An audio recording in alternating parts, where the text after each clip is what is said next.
that whatever I see is smiling at me. Love is who I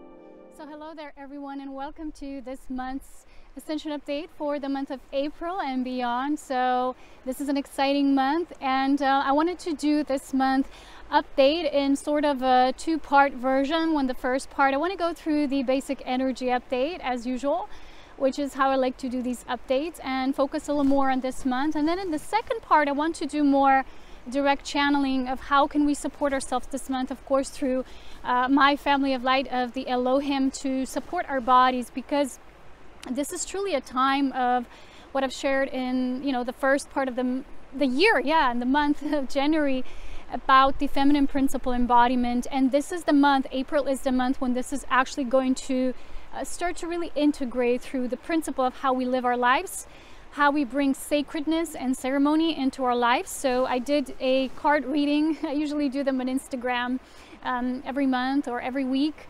And sometimes I share little tiny tidbits of information in my stories. And this beautiful energy came in this completion form as well, about lots of body work, integration, rest, because we had quite an intense period during the Equinox to Easter timeline, and of course gateway of light into our new resurrection period, where we feel our new establishment of our immaculate conception or divine concept of divine plan for our own unique individual missions. So this is something that's really important, and I'll talk about this. But first I want to have a short announcement. There's two things I really want to announce this month. First of all, completion of a huge journey. It's a divine synthesis for me, and of course all of us, those of you who've been following this work I've been doing for quite a few years now. It's been in the making, but I didn't really want to get involved in this work as in this concept or ideology. I wanted to go through this work of self-mastery and refinement through an actual integration work. So when I gone through a certain integration or initiation, which begins the work for our embodiment process, then I share these teachings. So this final chapter is called Cosmic Union and Ascension, and it is my last 13 octave or 12 initiation journey within my self-mastery training program that I developed, especially for those who are truly in the path of, the fusion, the alchemy of the sacred union that we call the blending of the stellar and the human, which is a concept sometimes, new to this new age stream of thought, but it's actually an ancient teaching that we're just now starting to develop as the full flourishment of the seed that was laid out at the zero timeline. So I really want to invite you to take a look at my self-mastery courses page and see if perhaps you're one of those people who follow through some of these courses. I advise you to go through step by step to really feel. Especially, I advise you to take the Tantrical Life Force Mastery course, because it is a predecessor in terms of attunement and the exercise program that helps to build a proper light quotient to enter this step, because the Cosmic Union and Ascension is a multidimensional ascension. I also have a multidimensional ascension course that corresponds with that, and this is based again as a theory and practice, and the practice part has a lot in it about this work that leads us to this embodiment of the I am principle, and to have that 12-folded multidimensional nature, not just as an ideology or to tune into it as we say, well, the I am presence or the higher self, but to actually bring it into, the pulse of life pulsating in the embodiment, which is what I call the womb portal of our earthly experience, so that we can truly ground and core these energies there. So if you're guided, take a look. This is a huge chapter. This is a long course. I might do a separate video to kind of present it to you more, but that's what I wanted to share for now. And I was in the mountains, I was in the Alps just for the Easter Gateway, and I had a beautiful experience, and I channeled some light language after probably quite a long time, because I usually do this in the summer months under the stars, just gazing, stargazing. And then I just started channeling about, my mission, or the mission of volunteer souls, And I created this audio, which I made into a video audio segment that you can only access via my webpage directly. And it's under the section which is dedicated to kind of like a more, you know, volunteer soul-based content or higher consciousness content, which is under section of my books. For now, they're just ebooks, audiobooks, sorry.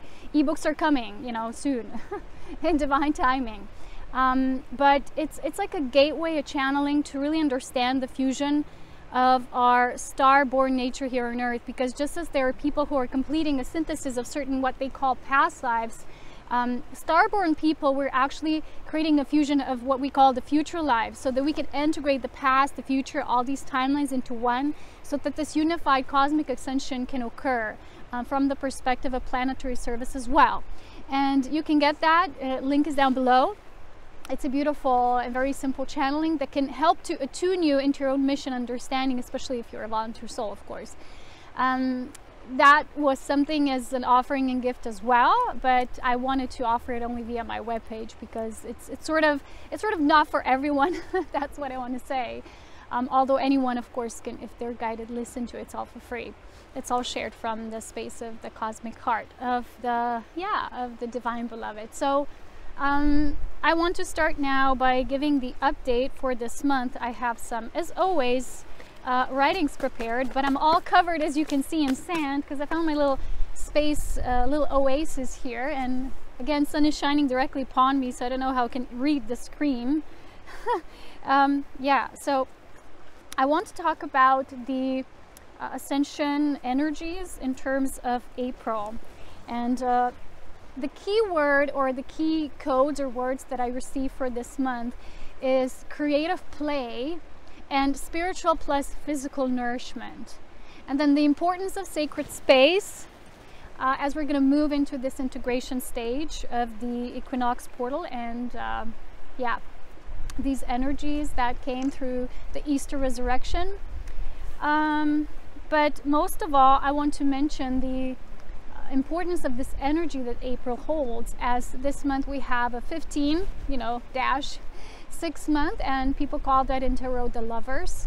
The lovers is the principle of life. It is not just, the love we hold for another person. It's kind of like the Venusian energy of falling in love with life. And this month has a special nature connection. And if you remember, I think I shared with you that during my feminine embodiment and using our feminine voice video that I recorded, I think, in my Twin Lakes, there was a person who actually spotted a being in the trees, and it had this ancient ancestor face. So it was this native being in the trees that channeled ancient energies, and as well as it gave a message to that person specifically that I, also helped to bring about. But it was again, because all my work is group consciousness focused, it was a message about these ancient energies coming through nature connection and how important it is to go into nature to feel, to start channeling whatever you're using, automatic writing, tuning in, get your recording out, just like I like to do it myself. Sometimes we feel, well, things will just happen, but sometimes we need to take the first step. And if you've noticed, the guides in terms of, what many people talk about, personal guides, they're kind of like withdrawing, they're moving more behind the scenes because they're giving us, they're giving people a clearer apprehension of who they are, of what we need to channel through our own selves, becoming the conscious, pure channels for spirit light. So what I also received alongside this message, almost at the same time, we did this coffee cup reading we like to do sometimes, and only maybe once 2 weeks sometimes, sometimes even not. So it was about, the cup was, it held this ancient energy, and what I saw inside was the dinosaurs and dragons. And it was a lot about, we knew millions of years ago we had reptoids and dinoids as these main species on Earth, and they had wars and, all was going on. So fire dragons, volcanoes, sacred guardians, these messages started to come through. And if you're guided in any way to work with these ancient portals that are now sort of like they want to reestablish themselves in a new way, the message I received, and was also coming through a session I did with a companion, it was a channeled session, was that, there's beings who have seeded consciousness when this experiment first began, and now we're moving to these portals that were actually, they relate to these ancient times. You know, sometimes even when this cycle, with the current cycle of 25 something thousand, you know, years began, let's approximate it to 26,000 years. Prior to that, there were certain ancient gateways that a lot of souls, yellow butterfly, that were here as a part of the cycle, they initiated, and these portals are now ready to, we're kind of ready to tap into that wisdom. So that's the first message I wanted to share with you about these ancient energies. If you're receiving these messages, just attune yourself and ask yourself, okay, what's the bigger meaning behind this? And don't give it too much of mental value. Just align yourself, go to nature, ask to be a clear channel, ask whatever needs to be received and coming through you to do so, because that's how you are of greater assistance than just thinking, oh, you know, in this expression of being too overly excited, what this means for you, who you are as a being. This is not our focus. Our focus is to do a fusion of these, like it was channeled in the Volunteer Souls audio channeling, the fusion of these stellar, sometimes we call the future energies, and with the timelines of Earth.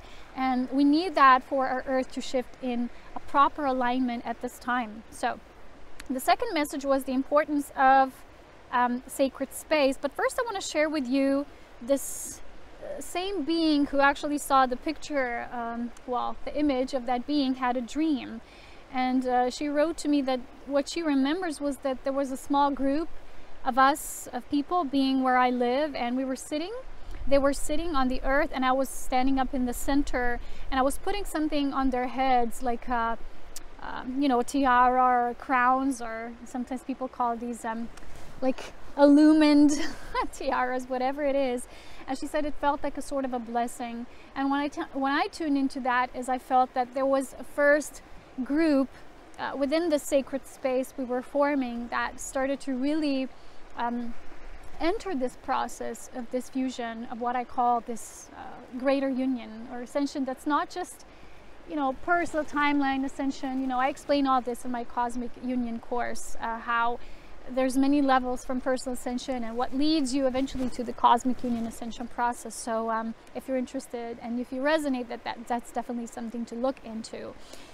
I think that was interesting because in the same time I saw an update done from Patricia Corey, and she talked about the title was Rest in Peace, New Age Movement. And she said, what's new about it? There's nothing new. It's just things we're bringing from the past and we're recycling. And I always tell you the same thing. It's like the recycling of information that's always the same. It just goes around circles, and each time it comes out as in a different container, but it's the same. And I feel a lot of people still are not ready to actually tune into this new consciousness that Earth, you know, when you go to nature, it has all the codes of light you need to ground that, those new energies. Well, people focus too much on information and recycling of that, and, you know, religion, traditions, it's all that's ancient is already embedded in the new. So I was actually excited when she said, well, this is the age of the new sovereign, and we're needing to have that new age, and we need to create it into something else, that what a lot of people, and especially informational highways that were infiltrated, have created for us. So I think also it's important to let go of all these things, because we've already channeled that. Those of you who've done that work within, we've channeled this inner process. We've done this light infusion. Now it's time to really move into the earth, into the physical strata of our beautiful planet. So we will define this new age, Patricia said, ourselves. And it's important to decide now what we're going to co-create next. And I think this is really a pivotal point to, especially when these ancient gateways are opening, we're aligning with that. Especially when a certain age is completing, you're aligning with what first initiated that cycle anyway. Because time is, as you know, is a spiral. Then you come around this certain period where there was a point of initiation. Now it's a point of a full synthesis. But then we have to review, revisit all that, you know, kind of took place. So we've been, the whole Ascension movement, New Age movement, everything was so infiltrated, and that's why certain people don't even want to, even guides, they don't want to mention the word Ascension even anymore. You know, I still use it, but it's kind of like, it's been infiltrated just as much as everything else, and people are waiting for something to happen or something to come and create Ascension as an event. But truly, event is all of us doing what we're supposed to do. And instead of being and serving this, you know, out of this old belief that we're needing to serve an ideology, because a lot of people have soul contracts, they believe they still need to fulfill them with certain religions or church or whatever it is, instead of truly coming into the sovereignty and starting to share more about the actual life and embodiment of the new on earth and enjoying our lives. So people giving knowledge about things such as what I want to talk about as well, planetary resources, remedies, things that will balance out our bodies that have been enduring an intense activations of light over and over again. So the first thing here, because of all this infiltration and infusion with so much information, I want to mention the importance of sacred space. There's 3 rings of fire, and I explain this as well as in my Ascension Cosmic Union course. But there's also a channeling, a light activation I did with the resurrection of the rose, and the cosmic Christ has as well this principle of establishing the inner union sacred space, then the resonant field of the soul that resonates, the soul's companions that resonate, and then the 3rd primary, which is all other beings and how we relate to them source per source. Because if our sacred space is not established, even if you say, well, I need time alone, I know what's my sacredness, there's always going to be energies or people or agendas that will try to penetrate the space, and we will have to get clear on what belongs to which domain. So the 1st primary, 2nd and 3rd primary, how to work with that. So I call them the rings of fire, but yes, I did that in the Sacred Rose activation.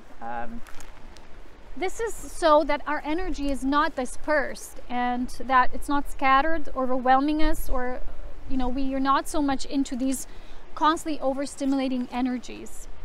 For example, would be many online venues of sharing, and I wanted to mention this as well because it's one physical manifestation of that choice, you know, what we're creating. And one thing that came to mind when I was channeling this was, you know, now we have so many venues of social media. We have Twitter, Facebook, Instagram, MySpace. I don't even know all of these, to be honest, and many new ones probably. But really, the question is, why do we need so many venues? Because they also continuously create the scattering of our energy, and that's why I recently actually closed for now.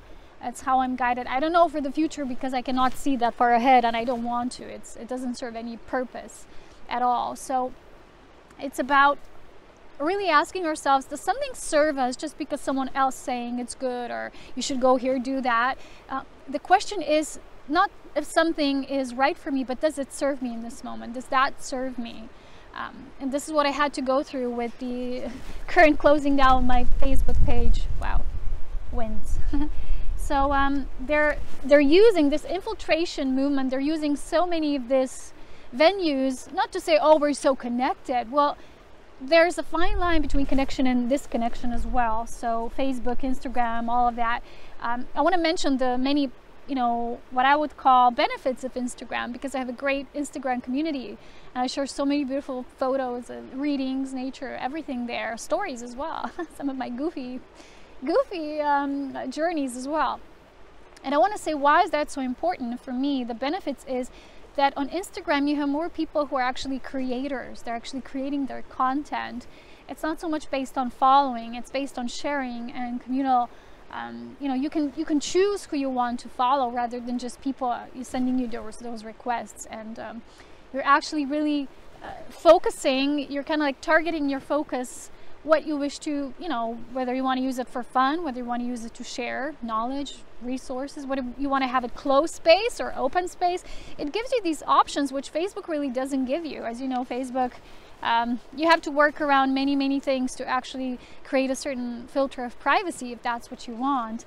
And I'm feeling, because of this importance of sacred space, Spirit is telling us that once we plant the seeds, we kind of have to move within, and we don't have to be so outwardly focused and public all the time, because the fusion of these elements that we've seeded will actually be required for a more integrative process. And this is why I also decided to not be so public the way I used to, because it doesn't really serve a purpose if there's just people who are tuning in just to read something. you know, or just to make fun out of you and leave snarky comments that have nothing to do with the high quality content you're actually producing. So it doesn't really make any sense. So we have to also find new venues of sharing and connecting, because what I was shown is that this is the time we're not only utilizing our own resources, but this is also the time to connect the individual uniqueness of our own gifts and attributes, so that we can kind of merge them. And when we share together, you know, like someone has this knowledge, someone else has other knowledge, but it's coming together. Yeah, okay. What else? Oof, star beings connecting and sharing, coming together. This is what I was saying within the new mission to merge and activate each other and others who are remembering. I've shared this with you before. Star community, people who know they're not primarily of earth consciousness or evolutionary cycles, but they feel a strong belonging and call to earth. And this is what the Volunteer Souls audio / video channeling will give you if you want to tune into that. So we actually show the way of embodiment, and we do not teach, we simply share. And this is what I like about the format that Instagram provides, because it's more like casual. It's not that serious, you know. At Facebook you have a page, it's almost like, oh, this is your public persona, you have to have a certain image. It doesn't really relate to our newness, because again, this is a month of creative action, creative play. What does this mean? Through play we get to create more than through seriousness and all the work. And I've been doing lots of work in these over 7 years, and now it feels like the feminine principle during this month, because the astrological year begins with April, well, with the equinox, but mainly in April. We can really feel the nature aligns with that. And here in the Alps we had our own share of spring just now. So it's time to surrender ourselves more to this adventure side of life. I also want to mention the difference between performance versus spontaneous channeling and direct energy circuit of self-expression in joy. One example was when I do these stories on Instagram, and I use this, what I call divine humor. I don't know where it comes from, it just comes. I'm not thinking about when people say, well, be funny or tell a joke, or, you know, when a stand-up comedian comes and he has like this prepared act, of course he has to let go as well, the person, and just tune into the moment, and might be different from the perspective of the audience, you know, so many key factors there. But for me, divine humor isn't intentional. It's like every other essence or aspect of us that it's just there. You just channel it through, because when you live this playful nature, you're always creating. And it's not like it's defined as, okay, you do that course, you are creative because you created a course or a teaching, or you've written a book or made a painting.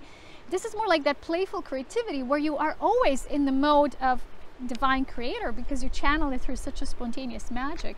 Because a lot of people that do it in such a structured way, the magic component is missing. And I had this experience lately, just I think a week ago, we went to see this concert. It was more like this new agey concert, and the only reason why I actually went was because, first of all, I don't go anywhere ever. I'm always here enjoying nature. That's just me, that's my thing. And the second was because someone mentioned this band. They're these ethnic group band here in our country, Slovenia, and they're operating for many years. And it's not what I'm going to share. It's not supposed to come as a criticism, because it's not, because, you know, they have much beauty to share as well. But I only went because I remembered a few years ago when I still lived there in the city, in suburbia, in the main capital city. We went to this concert, went to see them, and I had a really beautiful experience, because it was supposed to be this channel cosmic sound with many ancient and all over the world instruments they have in their collection, and it was beautiful. Just close your eyes and drift off, right? So I said, I need to go again. But what was funny, I didn't know. We go with these people there, and we sit there, and it's already late in the evening. Yeah, I need to share this with you. Oh my gosh, I didn't know at all what was going to come out of that.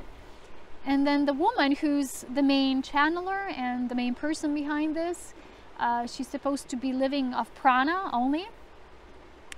And she starts telling that this will be actually a retrospective of moving through all these instruments and cultures, and it's going to be a 3-hour journey. Well, it ended up being a 4-hour journey. And imagine me needing to drive back here to the Alps. You know, I went to bed at 2 a.m. and I was just so tired. And the thing, when I tuned into what was it about? Why couldn't I enjoy it? I just couldn't enjoy the concert, which wasn't really a concert. It was more like a a workshop, you know, this is that sound, this instrument, and the person was talking all the time and sharing her own story, which was her experience that she had when she went to a certain culture. And it was just too much of everything. It was not spontaneous. You know, although these people are very gifted, they can each play several instruments, which is beautiful. It's amazing. And at the same time, there was no magic. Because what I've noticed is I came home, I'm like, to sit for 4 hours on a chair, ow, you know, it's like I'm not made for this. First of all, I need to mostly sit in a yogic position. I couldn't do it there. And it didn't make sense. I'm like, why couldn't I enjoy it? The sound, so good. But it was too much, you know, interference within each playing out of this and that and showing us like a 40-year-old anniversary of all their work. Now we need to show you everything we've mastered. It was a lot to take in. And I realized that that still belongs to the old energy concept, which is lots of, we need to keep that, you know, it's like preserve this knowledge of the ancients and the tradition. And one thing the person said was, sound is not meant to entertain us. And I couldn't tune into that. You know, maybe that's her belief or her reality, but I couldn't tune into that because, of course, there's a lot of sound that comes as a distorted, manipulated, low WAM frequency that actually alters our brain attunement, that makes us more like, you know, function at very low levels of consciousness. And yes, that exists. But at the same time, we can't now make it black and white and say, well, sound is never meant to entertain us and we can only use it in a ritual. And, you know, it's like, it was also structured and the magic is missing. And then I showed it to my friend. I said, is it me? Is there something wrong with me? I don't get it. She said, no, there's no magic in that. It's like no love. I mean, there's always a degree of love, but the love, we know it is in constant co-creation and play. And I felt the new energy would be, you have a concert and people are all co-creating or dancing or moving, and it's like sitting in 4 hours just watching someone else perform or giving lectures. And, you know, one thing is to have your own experience that's very deep and intimate for you, but what that person did was she wanted to transfer her unique experience and her magic that she had, I don't know, visiting those shamans, to us. And I wasn't there, I was not a part of that. So a new consciousness is, we have to co-create. And this experience actually taught me a lot when I went there. I was actually, first I was so agitated. I went because I was supposed to do my course the next day and I couldn't, you know, I lost a day or two because I was just so tired from the whole experience. It drained me.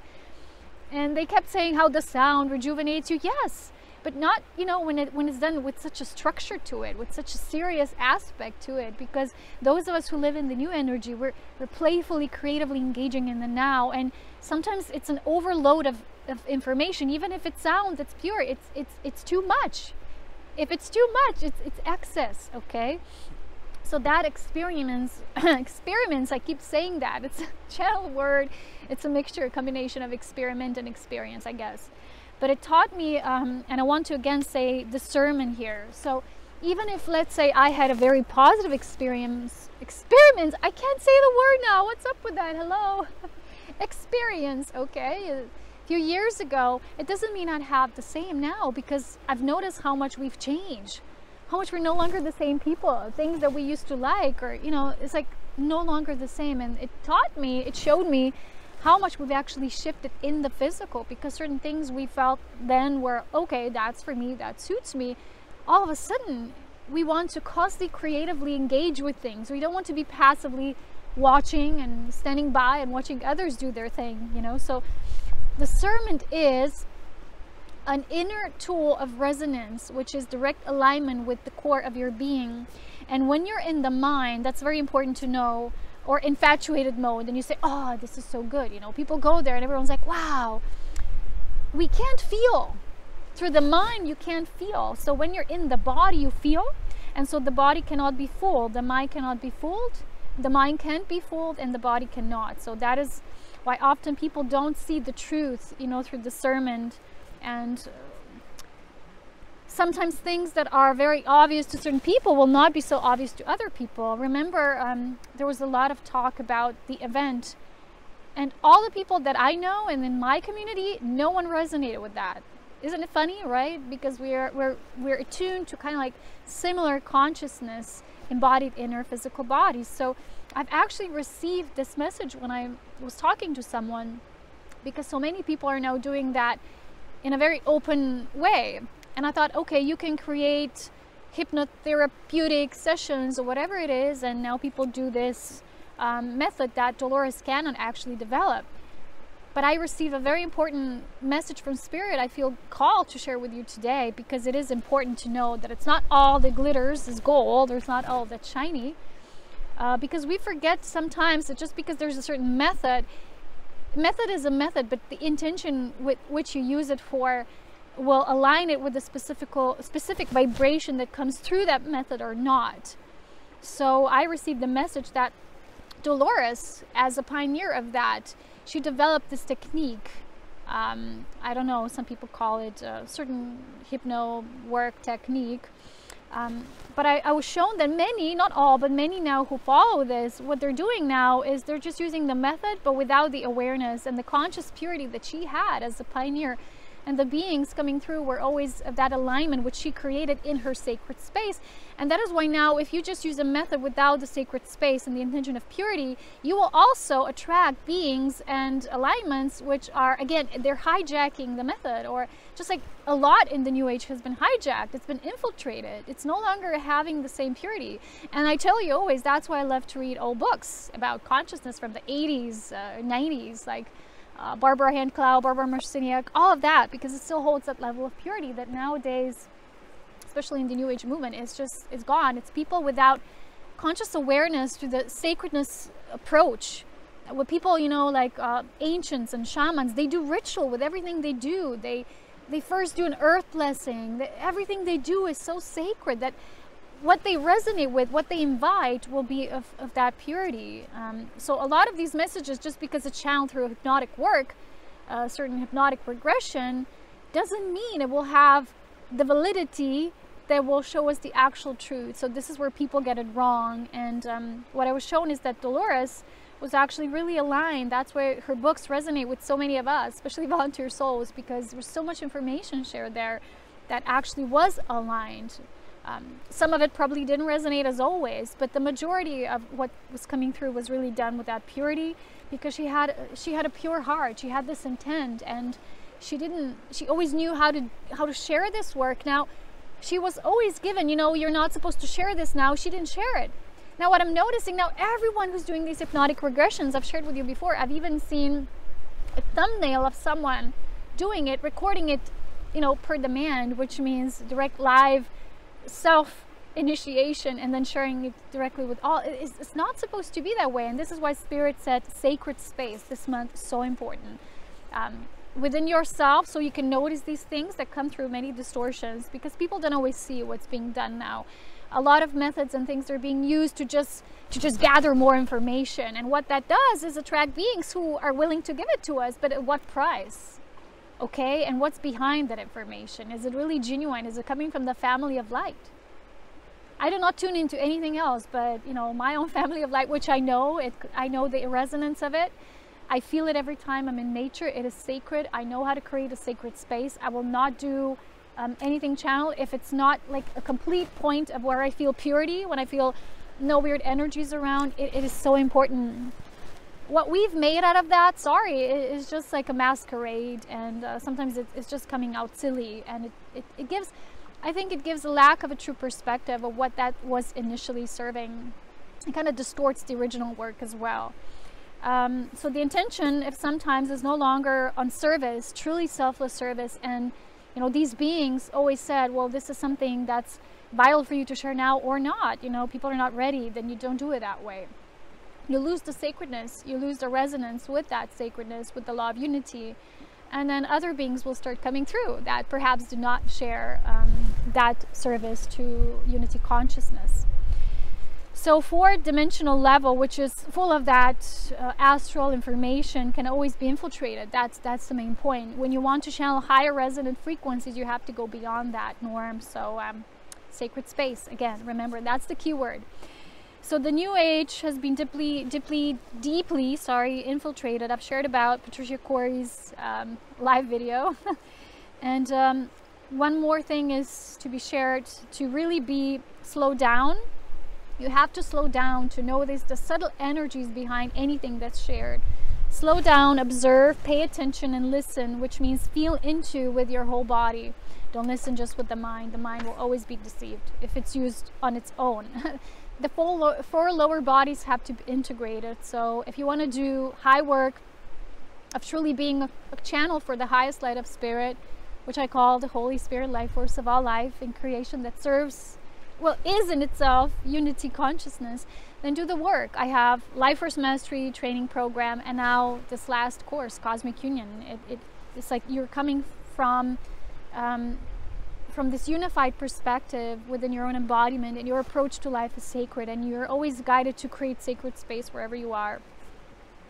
So that is the essence level, where you're coming from the essence level of soul embodiment, which means that only an embodied being can truly be sovereign, and that is what the age of the new sovereign means. Okay, so let me see if there's something else to be shared. Yeah. Well, I've talked about star people connecting, right? And when I say star people, it doesn't matter. It's just it's just a word, but it's people who bring energies perhaps that haven't been on Earth, or they haven't been for a long time. We're bringing a fusion of these timelines here. And when these people connect, I want to share this also through my own experience. Each person will reflect to us a different cosmic multidimensional aspect of us. So when I have these different connections, I feel a different rhythm or a pulsation with each and every one of those beings. And it's kind of like each aspect of you is being nourished and nurtured through that. And we've talked about spiritual nourishment in my Elohim channeling, about the elements, how to create through the essence level, the elements through nourishing your own elemental body and the body replenishment. So this is one last thing I want to talk about today. I think it's the last one. Yes, I think it is. Before it rains, because the weather totally shifted from sunny to cloudy and rainy. All dimensions in one. So this topic of deep spiritual and physical nourishment means that all of our four lower bodies, the physical, the emotional, the mental, and spiritual, they all need to be nourished simultaneously. So for a lot of spiritually inclined people, they always want to engage or activate or constantly fuel that spiritual aspect, which is, let's say, meditation, reading spiritual books, channeling, all of that, okay? Not necessarily a channeling, let's say you read a channeling, would feed actually your spiritual self. A lot of times it will be the mental self, don't forget that. So true spiritual nourishment, to understand how does spiritual nourishment precipitate into physical nourishment, and this is what I want to talk about in the second part with the Elohim channeling of light, means that it's actually coming from spirit. Okay, so the first thing, understanding spiritual nourishment, is spirit, pure spirit feeding you, which is, for me, I have that when I channel myself. It's when I do my own automatic writing. It's when I do my own conscious attunement. That's true spiritual nourishment. And you do that when you meditate, intentional work, sacred space, prayer, chanting, whatever it is. Spiritual nourishment. Mental nourishment would be more like the category of reading spiritual books. But even then, it's not, people think, well, that's spiritual nourishment if I read spiritual books. It's more mental nourishment. But again, it has to come with the proper resonance with you. Then emotional nourishment is when you have relationships that truly feed and support you, so that you can feel the experience to be loved in a human way. And then the physical nourishment, this is deeply stressed at this time, which is divine mana expressed in a material form, such as the proper nutrients for your body, which is a very important pivotal topic now, because so much of the nutrients in the soil or the ground system, the template work of our Mother Earth, has been so depleted, ruined, even in certain regions of the planet is completely destroyed. So the elemental nature of the body has truly reattuned itself constantly, and this is what I want to dedicate this monthly message to, that to complete spiritual to physically embodied nourishment, what gives us that sustenance. And eventually it all leads to inner sustenance, where you create the synthesis of all these four lower bodies, how they receive and balance, but also when they do, one and the other, they will start to interact in a way that they will also feed each other. You know, within themselves, there will be a loop of that interflow of divine mana. But for the physical sustenance and nourishment, I want to really share an important video. Again, it was an interview Patricia Corey did with a certain practitioner. I don't know the name, the word for her speciality. Specialization. It's a lot about essences, herbs, plant remedies, how to use them in the new, and how, you know, big pharma and all of that is actually wanting people to self-medicate instead of self-remedy, and then get to the trigger point in what's actually taking place. Because when people who take, let's say, flower essences, they're not just, let's say, digested or taken in the body to remedy you, but also to help you realize and acknowledge the pattern that lies behind a certain, you know, let's say you have an illness and an ailment, you know, that aligns with that. So there was this discussion about the importance of that, and I want to share with you, because now finally my hair are growing a bit back after all this depletion, I guess. A lot of us have gone through immense energy stimulations and activations during the last, especially this winter, because it was so long, but let's say last half a year, it was so intense, right? And I'm shown that we always say, oh, it's all the energy will even itself out. But the feminine principle embodiment, which we're moving into so deeply, is also the understanding how the spiritual nourishment and that which comes within our bodies as this divine light, these cosmic frequencies, you know, constantly washing over our planet, and we receive them. Like I say, our body needs to be a grounding core to receive that, and to, in balance, create the new body structure. So if we don't have enough nutrients, which means in this process of this intense activation, a lot of the nutrients in our body went to feed this process, to feed the nervous system, because it was being upgraded, to feed certain connections, you know, the silica that is created, these connections within the nervous system kind of flow together. I'm not a doctor, but this is, I'm always talking to you from an ethereal or metaphysical approach, or, you know, spiritual understanding of the body work. But it's not, you know, a degree of now doctorate in being a doctor. It's not a medicine kind of thing I'm sharing here. So when a light quotient that was coming in our body was required a certain light quotient in terms of physical embodiment, a lot of nutrients went to work for that process. And because of that, if we didn't stimulate our body with additional nutrients, a lot of us had this process of intense body changes, like I've shared with you, and the hair loss. And it's not just me, I've spoken to a lot of people who've experienced that.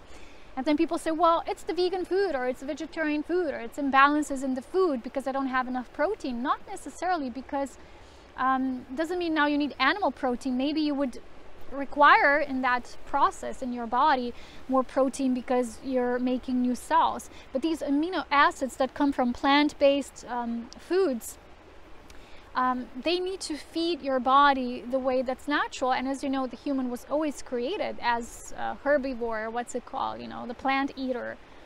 We can receive anything from plants. Remedies, you know, as medicinal purposes, food, nourishment, essences we work with. So that's why I want to share this interview. The link is also down below, because it's time for us to start understanding the principle of our body more, how the elements work, when do we need more, which nutrients do we need. I started using a lot of supplements, which I didn't use so much before. I always used, like, let's say, something, and I use a lot of green stuff and green additives, and for the green juices and smoothies.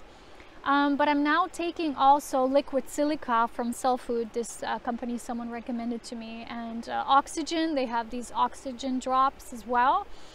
What else? Multivitamins, you know, multi-mineral and vitamin mix, all organic, you know, based for vegans. What else? Iodine, you know, that you can get through kelp, which is like a mixture of granules, you know, of seaweed and sea thingies. Yummy, yummy. You can put it on your salad. What else? Yeah, let me think a little bit. Magnesium oil I share with you, and lots of, you know, people take magnesium baths to bring the supplements into the elements. I started using a lot of nourishment for the hair because, like I said, hair are like receptacles, like tentacles that constantly receive cosmic energies. So as well, we need to apply nutrients inwardly and outwardly. So I feel it's time for us to start understanding this process from a spiritually nourishing and then physically nourishing level as well. So this is what I want to talk about in the second part, and now it started to rain, so this is a clear sign. This part of the video, the first part, the original part is complete. April weathers, we call it April showers, you know, and it's not April Fool's Day anymore, so I don't know why they're fooling us here. But it's all about divine timing, and let's see what comes through in the second part through the Elohim channeling about how we can deeply nourish and support ourselves from spiritual to physical nourishment. And enjoy your beautiful month of April. May you get lots of April showers, I hope of abundance more than rain. But I'm actually excited for rain because it melts all the snow, so yay. Thank you for watching. Thank you for staying updated. Please check out the Self-Mastery course teaching program. That's a deep integration work for those who actually want to be embodied masters, not living in their heads, and to understand this process to become a new divine human sovereign, as well as volunteer souls, beautiful audio, video mix to deepen your understanding of why we're here, what's our collective mission as well in this current planetary embodiment, why we're here. And you can always find more information on my page, audiobooks, light activations I truly recommend, especially these newer ones. They're on top of the page. And of course, you can always support via Patreon or direct donations if you feel called, you know, for this work, that if it serves you in some way. As always, so much love, wisdom, and power. Many, many showers. I think this will be an abundant month. That's why all the rain. I wish you so much abundance, and may you thrive as always in your beautiful prospects that you are co-creating. Lots of play, take downtime, be deeply nourishing, and, you know, worthy of all the time in the world that you will co-create for yourself in the beautiful creator being that you are. I love you so much. Bye.